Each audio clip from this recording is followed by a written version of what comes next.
welcome back to the channel. Welcome back to the garage. Welcome back to another Triumph Spitfire edition of Nowhere to Be. I gotta say, I'm really excited this car worked out. I've been looking forward to one of these for like, how old am I, 30? 28 years. So the thought that I have one in the garage now is still pretty wild. It's still not sunk in just yet. But I gotta thank you guys for coming along for the journey. Now, we do have some issues to sort out with this car. It ain't perfect.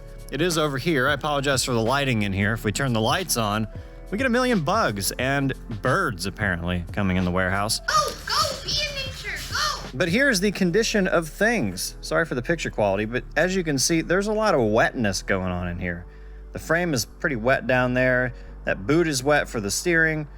There's just a lot going on. But can we just take a second before we get too far? Look at how easy it is to get in there and work on things. That is a blessing. Now, I noticed the brakes were pretty spongy last night when we drove it, so I'm thinking there's something going on with the brakes. My dad said to check the fluid. Maybe it's low.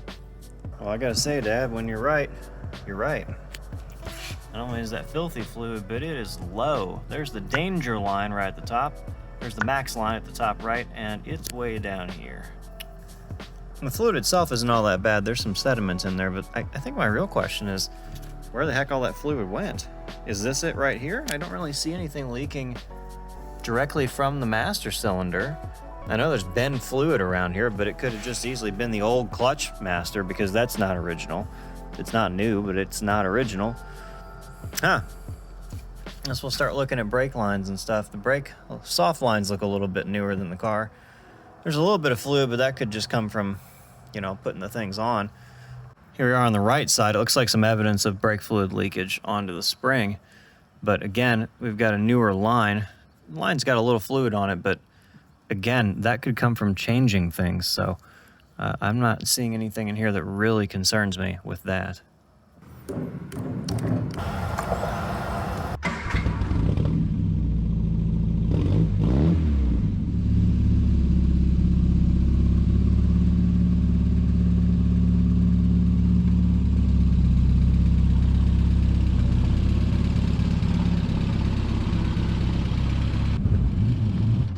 I was honestly expecting more fluid than this, but I don't really see anything except for a couple spots where the diff was. There's no oil, there's no transmission fluid, and most importantly, there's no brake fluid. Given that the fluid reservoir was that low, I was really expecting to see a big puddle today, but I'm pretty glad I don't. On that note, I will say that the carpet is pretty soaked. You can't obviously see that on camera. Well, you kind of can, actually. It's pretty wet from mineral fluid. It's just over the years, apparently this master cylinder was leaking down on people's feet. I bet in a spa you would pay extra for that. That's not funny. Triumph Spitfire convertible. Oh yes.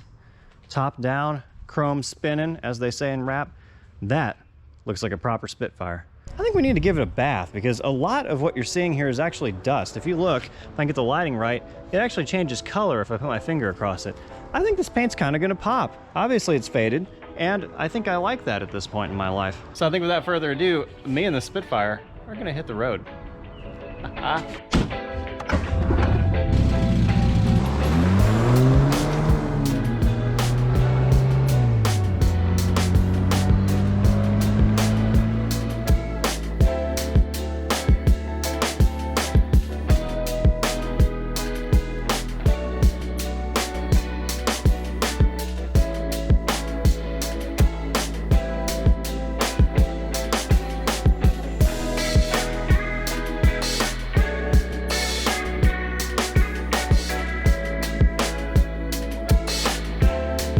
Well, there's only one way to find out if a car will make it home, and that is to drive it home. And we made it without any issues. I hear a bit of droning from the rear end. There's some vibration happening in the steering wheel. The whole thing just feels like it's not as sturdily built as a modern car, and it definitely isn't. But it made it here, and we did not explode. Knock on brick. Here we are joining the BMW 2002 and the Ford Fiesta. Also, the R6 is over there. I keep walking past it. Need to fix it instead of walking past it, but you know how it goes.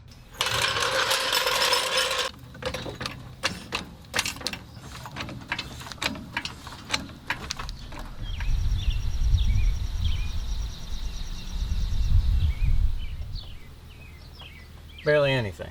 Also moving the whole car. Maybe we need shocks? Springs, maybe.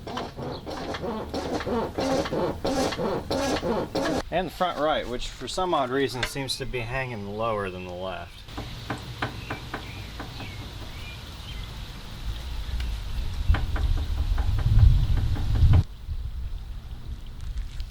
All right, that one's got a little play in the bearing, but I wouldn't say it's like park it and don't drive it kind of play. It's more like ignore it kind of play. The front half of the car actually looks fairly good. This might look really scary to some who are used to no rust at all, but really from the Midwest, this is pretty much to be expected.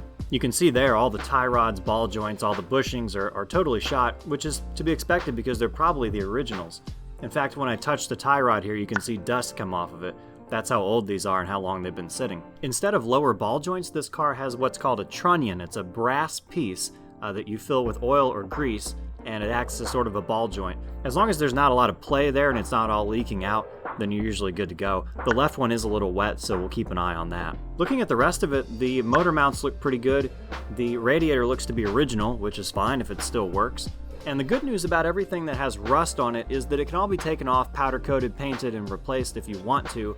Personally, I really don't care because it doesn't really affect the way the car drives, except for where those bushings sit. When we do the bushings, we might want to clean up those areas. Also, you're going to notice I wasn't using jack stands, and you should be, and I should have been. Even though I was just sticking my arm under the car, this is a really low car, and it can still cause damage even if you're not under it. So use jack stands, keep yourself safe. Here's something I just noticed that's interesting. The forum pointed out that if you hit bumps too hard, you will crack the mount for the sway bar, and that appears to be what has happened here. There's a crack there. The other side's not cracked, but this side is. If you look way back here at the transmission, you can see the transmission drain plug is pretty wet. That is indicative of a leak, if you didn't know that. Also, there's this, which I'm pretty sure is an evap line, but it certainly doesn't need to be the lowest thing on the car. I think we can fix that with a zip tie or two. Doesn't appear to be any form of a flex pipe on the exhaust, so that could explain why it's kind of rough in there. Ugh. Oh, the older you get, the worse you look getting off the ground. That's not bad. I mean, I've certainly had worse cars and driven them further than that. So I think we need to do tie rods and ball joints sooner than later, and we need to look at the back. So let's do that. Shit, there's a B movie 3. Bee in my garage. This prompted me to become a wildlife photographer, which went well.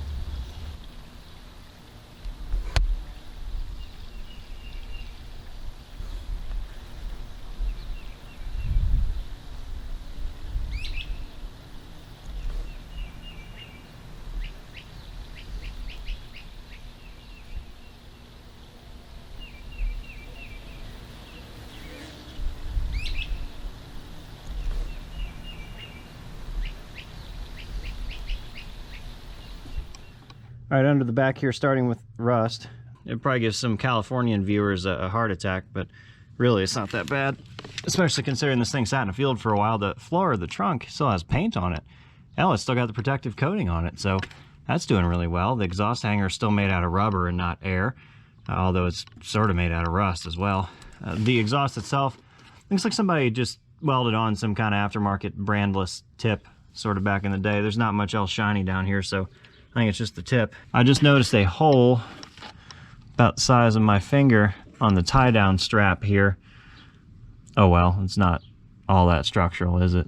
Most of the frame is still here, so I think we're good. Fluid, I believe that would be from when he changed the fuel tank. I don't know why else there'd be fluid up there. New hard brake lines I can see poking through back here in various areas, so that checks out. That's what the seller said they did, so they did what they said they did. Good. Rubber lines here. Got some grease falling out of the Zerk for the rear hub, so good, they greased the rear hub. I'm liking the previous owner better and better, I'll tell you what. Shocks, however, very much original, very much probably should be replaced if you want ride quality. I really don't. Oh shit, that's a big hole. Oh shit, just saw that. That is, I'm glad I didn't use the factory jack point, which is that little platform right there. Okay, glad we didn't do that. I do worry about the proximity of that rust to the trailing arm here. That does concern me a bit in terms of hitting a really hard bump and suddenly your trailing arm goes through the back of the floor. Honestly though, there's a good view of the floors. The floors are like 100% solid. Over by the rockers, they're starting to get a little thin, but the main part of the floor, the part that holds your butt into the car, that's good. The other side over there by the end of the box looks okay. Here's the diff. That's where most of the diff fluid is. We can just top it off and call that good. I don't see a reason to fix that. I'm sure professional mechanics will disagree with me on that one. I tell you what, this thing is original as heck. It's like 100% original underneath, except for the exhaust tip.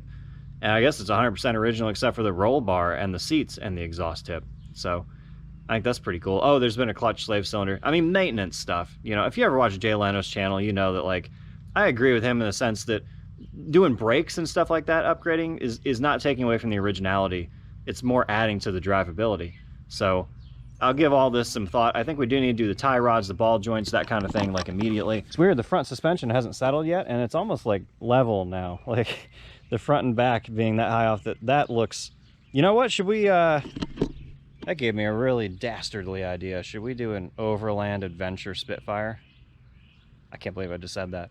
Comment below if we should. My friend Evan, who does a lot of music for this channel, asked me if there's any holes, and yeah, I mean, there's those. And then if you come up to the cabin of the vehicle and you do this, which you shouldn't, you find another hole. But you know, the solution is to just not do that. Pretty good sized trunk though. It's got some spare parts in it, which I'm not sure what half of them are. I think the previous owner is going to need to explain that one. And then a brand new tank, which he said he installed, and he did. So again, good job. Fuel filter down there. And then we have this sticker up here, which is unleaded gasoline. I love that sticker. My dad was telling me that back in the day, it wasn't necessarily obvious if you were pulling up to a leaded or unleaded pump.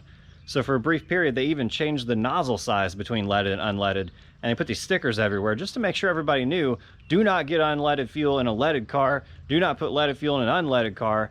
He said one time they went to the Grand Canyon when he was a kid in like a Ford Galaxy from the 50s, and they had to go a long, long way, almost too far, because they couldn't find unleaded fuel. Apparently it used to be a big problem, but, well, so did finding parts for these things, and we've come a long way for that too. Let's try the easy thing first. Does just doing this with the wire a little bit, does that fix it? Yes! Oh my gosh. It actually did. Look at that. Sometimes it's the easiest thing. Yeah, see, we've only got one reverse light. Let's see if we can get just as lucky with this. Where's the wires for it? Oh, that's got a few more. Ow. Whoa, nearly put my eye out just now. Ouch.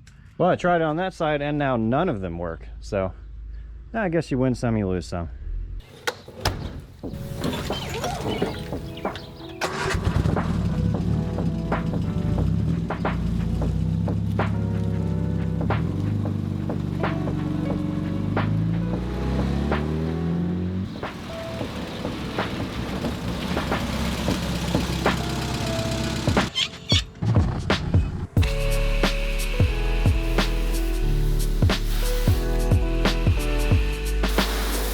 Well, there's a rare look at what the original paint color would have looked like off the showroom floor. And I believe it's called vermilion. Boy, that does look really nice.